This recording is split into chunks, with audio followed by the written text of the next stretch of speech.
Well, hello there. I didn't see you come in. Make yourself at home. Have a drink. While I give some attention to some underappreciated characters and storylines that I personally love. And I hope you grow to love as well.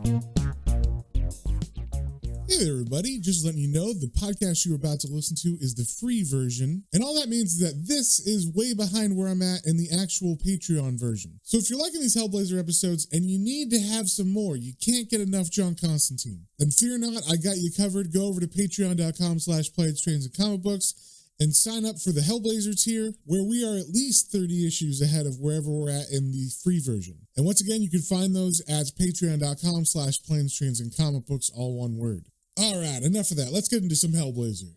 Hey there, everybody. Welcome back to another episode of Matt's Minis Hellblazer. Today, we are reading number 13.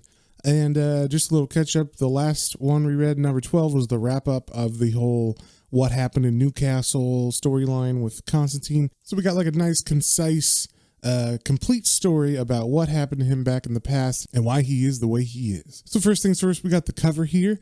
It looks kind of peaceful, actually. It's Constantine looking out over some water, and then he's smoking and stuff like usual. But we see that there's some sort of maybe a power plant or something in the distance, and but then there's some other ominous things, like there's like a dead seagull carcass. So it's weird. It looks peaceful, but it's not. And this issue is basically Constantine goes on vacation. So I don't know where this place is, like what the name of it is, but apparently it's a beach town in England where he used to go as a kid with his whole family on vacations. And he's kind of thinking on that while he goes and buys an ice cream from a local vendor on the wharf.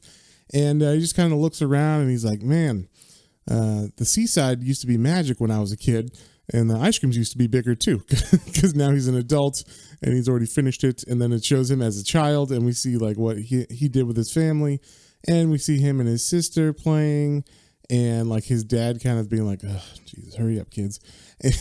And then he goes and walks on the beach. Now, the way he is dressed is not beach clothes. He is in his full, like, Constantine, not suit. He's got his pants on for sure. And just like a white dress shirt underneath his trench coat. So he's got a trench coat on. And he's also got these weird, gaudy, like gigantic sunglasses that look ridiculous on him. So I appreciate that. It looks very funny. And then while he's walking on the beach, we kind of see in the distance that there is some sort of power station in the background. And he's just kind of looking at the beach, talking about what he used to do. He remembers stepping on glass and stuff when it was all littered on the beach and whatnot. But now as he walks, he sees there's like a pipe, like a dumping pipe or something on there. And there's some sort of march coming towards him. And turns out there is a nuclear power plant across the way. And there is a large group of people protesting it on the beach. So as they walk by him, he kind of gets like a nihilistic thought process going on. Like, I saved the world from hell and everything, but they're still going to destroy it with their nuclear power plants and poison the water and all that stuff. So he gets a bit nihilistic, and then he's like, you know what? I'm just going to chill here. I'm going to sit in the sea air and breathe, and maybe my complexion will clear up, because he still has some of the scarring from when he was taken over by Nergal. So he's kind of relaxing now and looking up at the birds and stuff flying around. There's a bunch of seagulls, and he's watching this mother play with her two children. And then all of a sudden, he hears a noise, and he's like, what's that? And these fighter jets just come flying right over his head over the beach. And of course, that just brings back his negative thoughts that he was having before.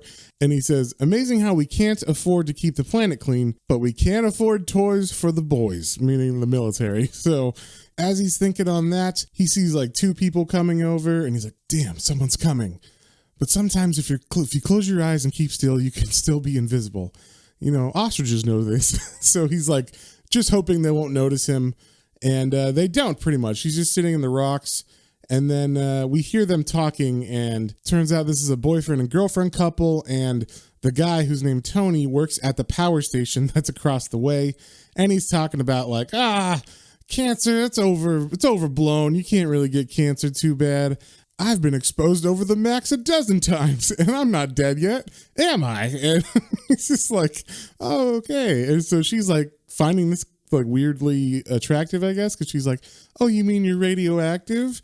And then she makes a comment about his dick not glowing in the dark, so we know he's okay. And Constantine, he's just sitting here like 5 feet away. They don't see him. And he's thinking to himself, Jesus, we're all doomed, aren't we? The entire species is flying off to hell for its holidays. Somebody stop the world. I'm scared and I want to get off. So then all of a sudden, kind of out of nowhere, the power plant just explodes and all these birds and seagulls start falling out of the sky. And it's super weird what happens, but basically everybody that was on the beach stands up and just kind of looks at it. As the seagulls all begin to fall from the air, they're just staring at the bright explosion and all this debris is falling from the sky and no one's freaking out except one guy. One guy's freaking out, but he's not freaking out because, oh my God, we're all going to die or something.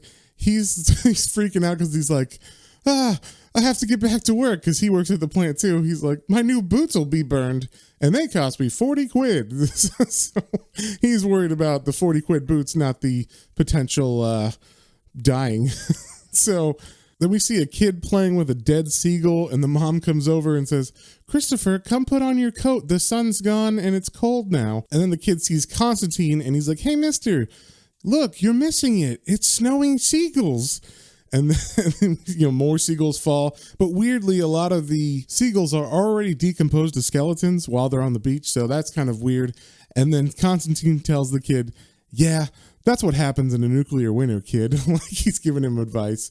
And then some lady walks over to him very nonchalantly and is like, hey, mister, can I have a cigarette? And at first Constantine's like, yes. But then he's like, no, I need them all.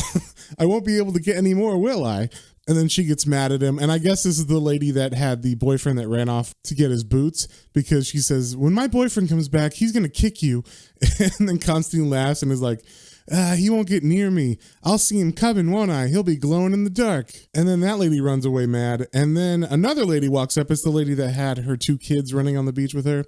And she asks Constantine, please, do you think my husband will be coming for us soon? And Constantine's like, I don't have a clue.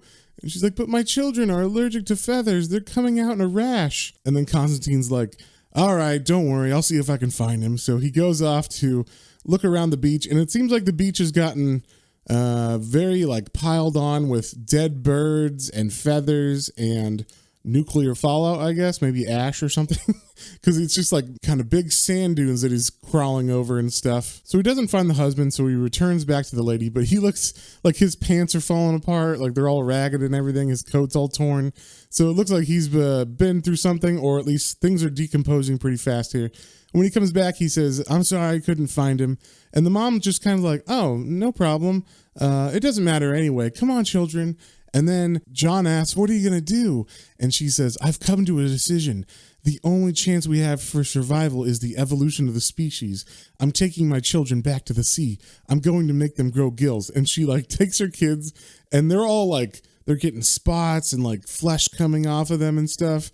And she just walks them into the ocean as she was saying that stuff. So I guess that they can grow gills. And then John kind of turns his head and he sees a girl and he just says, well, that's a girl and me, and we're the last ones left alive now. And then he looks down and sees his reflection in the water, and he's like, uh-oh. And his thought narration says, reflected in the foul water, I watch my body slowly die around me. We're running out of time. There's something I should do. Grow up, Peter Pan. Get a girlfriend. So as part of that, I guess, he reaches into the water to get some sort of food to bring to the girl that was there. And he pulls out this thing that looks like it's straight out of Alien.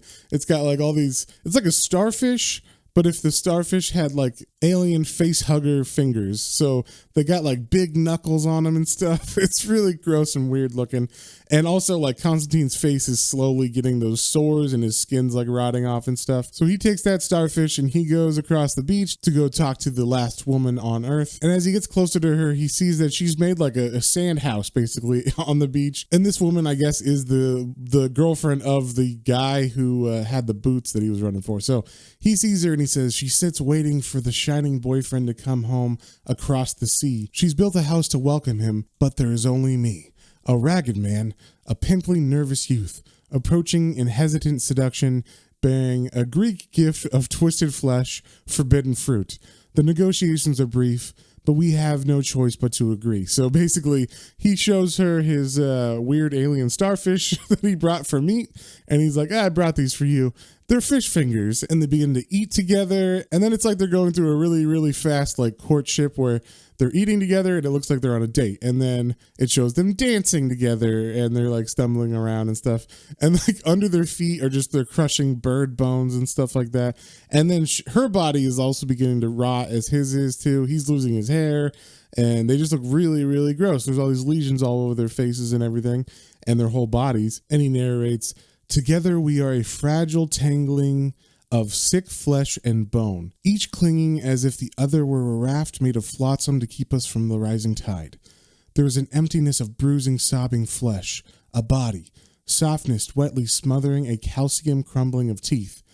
And it's really, really creepy because they're kissing, and when he says like the calcium crumbling of teeth, you're just imagining their bodies falling apart, and while they're kissing, their like teeth are literally like crumbling into dust in their mouth, and it's super creepy. So as they kiss, Constantine is talking about how even with all this stuff going on and their bodies rotting, he still has like an urge to have sex and stuff. So he says, "I am Adam, urging this compliant Eve to take our need and make it life." And apparently they do, because on the next page, he is nervously waiting to find out if she's pregnant. And she is, and he then sits there for months, he says. And as she's sitting there, her body begins to decay. And he says she's fading faster, feeding the hope for the future that her wasting body grows. Her belly swelling under the slow heat of fascination as our experiment ferments within. Evolution is our species' only hope. So he goes over to her and he kind of puts his head on her stomach and he's like, "Will it be all right? How does it feel?" And she's like, "Touch it and see. Sometimes it moves and you can feel its heads." And Constantine's like, "Heads?" It's got two heads. So then she begins to give birth. And Constantine is, he's the only person there. So he's helping give her birth. And he narrates, "I fish deep in that familiar pool of mystery, expectant fingers finding the vibrant thrill of heartbeat that will carry on our rhythms. I draw it out, kicking into this poisoned world. Her life comes with it." So the woman dies as she gives birth, and Constantine removes the baby. And then we see a panel of what the baby looks like, and it's a two-headed white seal, which is weird, I'll say. And Constantine narrates, "Horror, beauty, wonder, twitching in my fearful hands. I gather it, nurture it, protect my child, but I am weak, and it is heavy and strong." And it like flops out of his arms and just kind of starts making for the water, and he's like chasing after it. And then he kind of sees it making it to the water, and he's like, "Yes, you can do it." But then he sees the skeleton seagulls flying overhead, and he's like, "Oh no," because they look pretty mean and hungry. So he starts swinging his arms at them, saying, "Get away, you bastards, don't hurt him." But the birds do murder the seal baby with two heads, and Constantine looks all sad, and he's like, "He's my only child, the last chance for immortality, and they've eaten him." And he freaks out. He's like, "No." And then the birds turn on him, and he narrates, "Alone, utterly alone, driven by impotent, useless rage into cold, rattling, ripping, tearing terror. Too late now, a century too late to put things right.